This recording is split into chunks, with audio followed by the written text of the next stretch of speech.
Si tu suis un peu tout ce qui se passe dans le monde de l'influence et des réseaux sociaux, tu as sûrement entendu parler ce mois d'août du pop-up store L'Hôtel Mafouf. C'est un concept store ouvert par Lena Situation ou Lena Mafouf et ce concept store a été un véritable succès et dans cette vidéo je vais t'expliquer pourquoi point par point.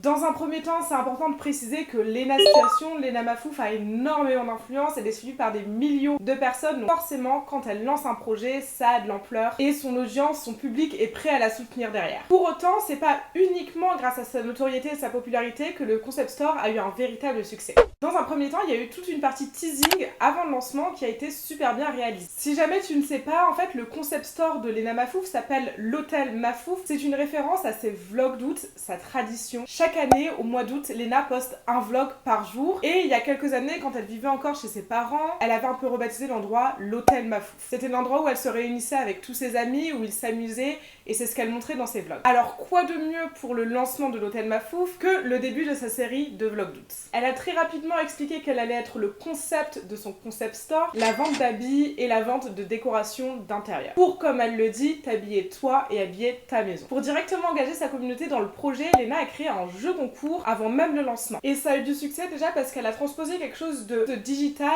elle l'a transposé dans la vraie vie. Elle avait en fait caché dans Paris 5 clés de l'Hôtel Mafouf justement, et ses abonnés, son audience étaient encouragés à faire une espèce de chasse au trésor finalement. Donc déjà c'est très ludique, c'est très fun, mais surtout ça permet de créer de l'engouement, ça permet aux gens de déjà s'attacher à la marque, de déjà s'attacher au projet, alors qu'il n'est même pas encore lancé. L'un des facteurs du succès de l'Hôtel Mafouf, c'est aussi l'effet d'urgence et de rareté. Et pour ça, ils ont joué sur plusieurs points. Dans un premier temps, le concept store physique qui était à Paris, dans le 17e arrondissement, était ouvert le temps d'un mois seulement. Donc forcément, son audience, les gens qui voulaient aller découvrir le concept store, se sont dit qu'ils n'avaient pas le temps, qu'ils avaient justement un mois pour y aller. Et cet effet de rareté s'est retrouvé tout au long de la communication et tout au long du projet. Par exemple, Lena a organisé des soirées événements à l'Hôtel Mafouf en partenariat avec différentes marques et c'était des soirées vraiment complètement uniques. C'était des soirées très privées, donc là on avait vraiment un sentiment d'exclusivité pour les personnes qui pouvaient participer à ces soirées. Ça se passait très simplement sur jeu concours en fait. Lena et son équipe tiraient au sort les personnes qui allaient pouvoir participer à la soirée. C'était des soirées uniques et c'était des partenariats uniques. Même dans la collection et dans les pièces qu'elle présentait, il y avait ce sentiment d'exclusivité et de rareté. On y reviendra un peu plus tard, mais toute sa production et tous ses habits sont made in Europe et dans un souci écologique et pour éviter la surconsommation, elle n'a pas voulu produire en trop grosse quantité. Du coup, c'était des petits réassortiments au fil du temps et ça marche très bien, c'est une très bonne technique marketing parce que justement, il y a ce sentiment d'exclusivité et de rareté. On se dit,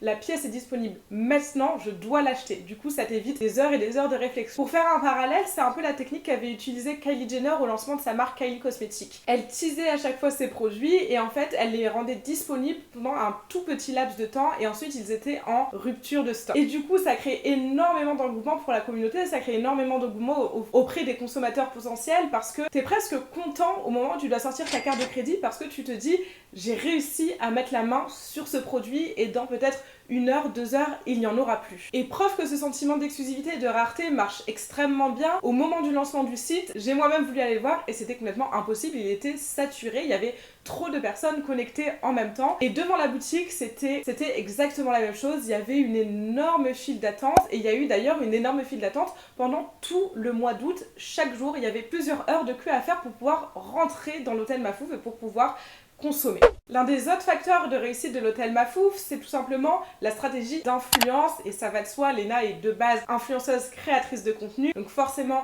elle a associé l'Hôtel Mafouf à son image, car c'est son projet, mais plus que ça, elle a aussi en fait embarqué toute sa troupe d'amis, tous ses amis influenceurs dans le concept. Énormément d'influenceurs ont parlé du projet, dans une vidéo il y a même Nabila qui l'appelle en lui demandant si elle peut venir au concept store, et forcément quand tu vois tous tes influenceurs préférés et toutes les personnes que tu suis sur les réseaux sociaux aller dans un endroit, tu as envie de faire la même chose. L'Hôtel Mafouf, c'était aussi le lieu où tu pouvais justement Lena Mafouf ou alors ses amis influenceurs. Et forcément, si tu suis ces personnes sur les réseaux sociaux et que tu as l'opportunité d'aller les voir, d'aller discuter avec eux en petit comité et vraiment dans un contexte hyper sympa, tu vas avoir plus tendance à te déplacer. Avant-dernier point de la stratégie de Lena pour assurer le succès de son concept store, ça a été vraiment de connaître sa clientèle cible sur le bout des doigts. Un énorme avantage, c'est qu'elle est présente sur les réseaux depuis énormément de temps. Elle a une très grosse audience audience de plusieurs millions de personnes et c'est vrai qu'elle est assez proche au quotidien avec cette audience, donc ça lui permet en fait tout simplement de mieux comprendre ce qui se passe dans leur tête et ce que l'audience aime. Le fait de bien connaître cette audience cible, ça lui a permis en fait de créer un concept store qui est vraiment dans l'air du temps. Et pour ça, elle s'appuyait sur plusieurs points, notamment toutes ces stratégies éco-friendly, anti-fast fashion, anti-surconsommation, avec justement des collections capsules qui ne sont pas produites en grande quantité. Au niveau de la production, c'est juste ce qu'il faut pour vendre. Et pour lier aussi à cet aspect éco-friendly, environnemental, elle a aussi proposé un menu complètement vegan. Donc c'est quelque chose qui s'inscrit vraiment dans l'air du temps. Pour le coup, elle a été un petit peu critiquée à ce niveau-là parce que certaines personnes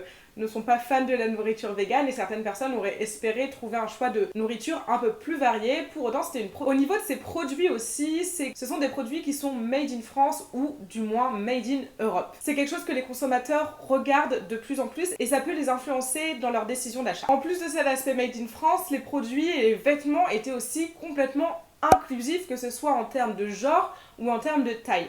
C'est-à-dire que les vêtements étaient dessinés et conçus et pensés pour tout le monde, quel que soit ton sexe, quelle que soit ta taille, quelle que soit ton origine. Alors de tout ça découlent éventuellement des prix un petit peu plus élevés que ce qu'on peut retrouver par exemple chez H&M, mais c'est tout à fait justifié parce que évidemment il y a cette production justement assez locale et aussi pour produire de nombreuses tailles, il faut tout simplement un budget un peu plus important. Alors si tu as bien suivi tout le déroulé de cette vidéo, il y a quelque chose qui devrait te venir à l'esprit. Ce qui a vraiment joué dans le succès du concept store de l'hôtel Mafouf, c'est cet aspect expérience. En fait, Léna n'a pas ouvert une boutique, elle n'a pas ouvert un site web, elle n'a pas vendu des produits ou alors des menus burgers, elle a vraiment vendu à ses abonnés et à sa clientèle une expérience. De l'expérience sur le site web à l'expérience en boutique, en passant par l'expérience qu'on pouvait vivre au travers de ses vlogs, elle a vraiment entraîné son audience dans toute une histoire et c'est vraiment ce qui marche de plus en plus. Parce que soyons honnêtes, en 2022, à peu près tout a déjà été fait, tout type de vêtements, tout type de concept. Alors pour se démarquer, il faut pas simplement vendre un produit, il faut pas simplement vendre un service, il faut vraiment vendre une expérience et tout ce qui va autour. Et ça vraiment, tu peux le retrouver à chaque étape que j'ai mentionnée. Par exemple, au niveau du lancement, l'expérience avec la chasse au trésor, au niveau de la boutique, l'expérience avec les soirées exclusives, ou tout simplement l'expérience de faire la queue avec des centaines d'autres personnes, de créer des liens, ensuite de rentrer dans le concept store, de prendre un repas, puis après d'aller faire ton shopping. J'espère que cette petite analyse t'a plu. N'hésite pas à t'abonner si tu veux plus de conseils et d'analyses sur tout ce qui touche aux réseaux sociaux et au monde de l'influence.